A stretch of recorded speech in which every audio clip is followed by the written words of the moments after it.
know y'all been loving the Tales from the Crypt videos. And now that I've exhausted my top 10 list, the movies, let's just talk about some standalone episodes. Today we're going to be talking about a little specific one from season 3 called Carrion, a treacherously hot and disturbing story about a convict, a police officer, and their biggest enemy, the desert. Come hang out with me. What up, y'all? Welcome back to Fandom of the Indie Review. I am your host, 6 Miles of Mexico, Dill. We're on the journey of 4,000 subscribers. For all my day ones who've been my day ones, give me a hell yeah. If you're new, give me another hell yeah. Let's just dive into the episode.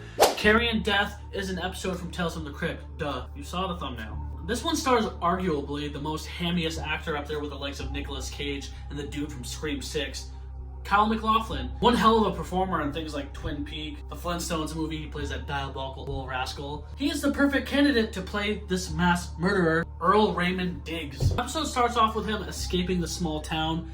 Right as he's leaving his crime scene, he steals like a Cadillac Camaro, nice car. I'm not a car guy, I don't know what kind of car it is. And as he's driving away, he's listening to the report on the radio of his crimes. And I feel like that's a good plot device, a good narrative-driven way to explain the story. A lot of times in movies and TV show episodes, we do get the radio announcement of an impending force of evil coming your way.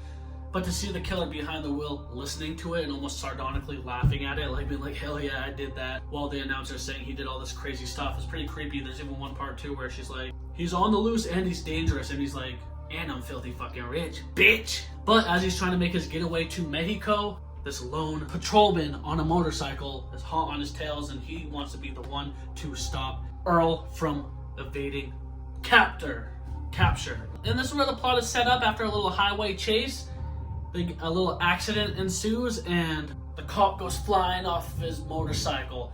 Motorcycle hits the car blows up, and now Earl is just left stranded in the middle of the desert with his car broken down, and he looks over and he sees what looks like for the cop to be dead in the ditch.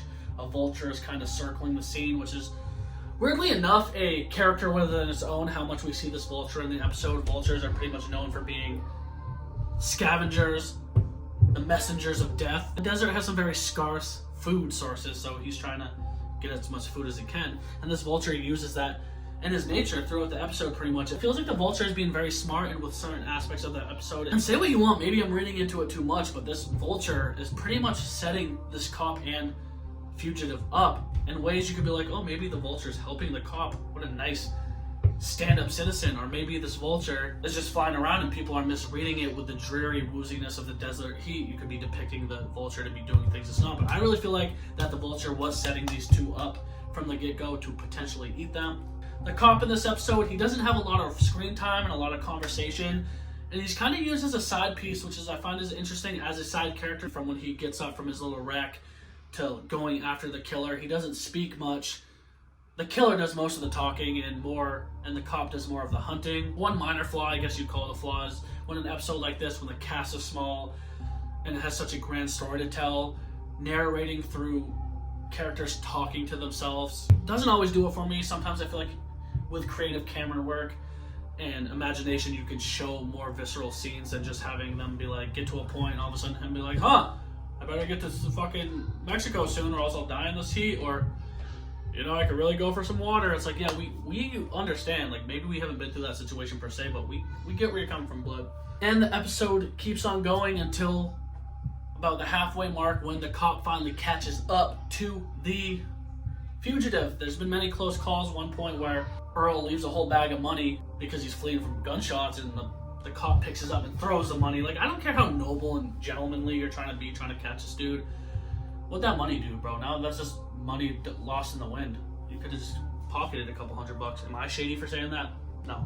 Earl has his high hopes crushed when he sees a sign that says it's a little restaurant, and he follows the sign, and the restaurant that he leads to is like 6 miles away, was abandoned, so he's very discouraged. And then the cop comes up and they get into a little scuffle where Earl ultimately ends up murdering the cop, cold-blooded, hot-blooded, because it's in the heat. As they're fighting back and forth, the cop hooks the handcuffs onto him, blah blah blah. Earl murders the man, and as the cop's dying, he's like, you ain't getting away, buddy, and swallows the key. And then for the rest of the episode, this dead corpse is attached to the fugitive trying to get to Mexico before the sun and the vulture gets him. And it's very provocative, very interesting. And I feel like it's a great episode all around. If I had directed it, I would have done some things differently. For example, I kept coming up with some cool shots in my mind of seeing him walk across the desert with his body dragging.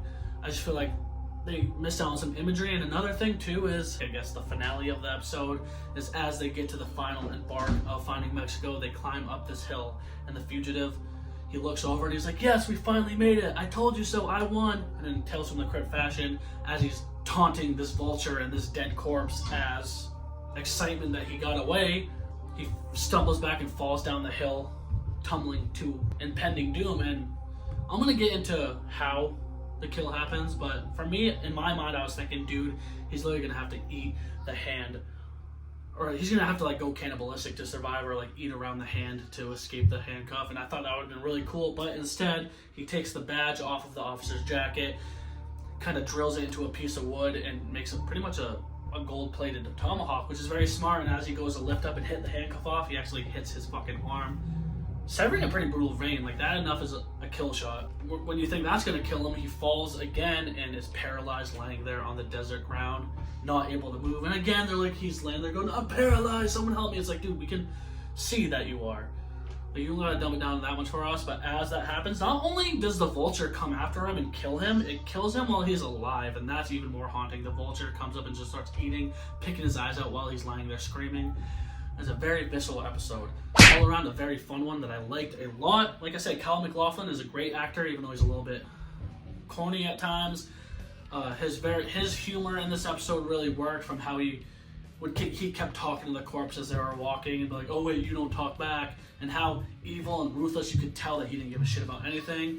The vulture was a cool little side piece too, making it not just the desert and two guys, but more so the vulture as a communication piece as well, instead of just talking to themselves. And it has a pretty brutal and disturbing ending that is up there with many of the great Tales from the Crypt episodes. But alright guys, have you seen this episode? Comment down below, and also more importantly, I do fan requested videos, so comment what video you want or what Tales from the Crypt episode you want. Because if I read the comment, I'm pretty much going to make the video. But thank you guys so much for watching. This one has been fun. Please subscribe. Give me a thumber. Hit that ding-a-ling button harassing you, telling you, hey, it's me, I'm here. And I'm going to say it one time for the one time and two time for the O's. Give me a hell yeah for horror. 10-4, asshole.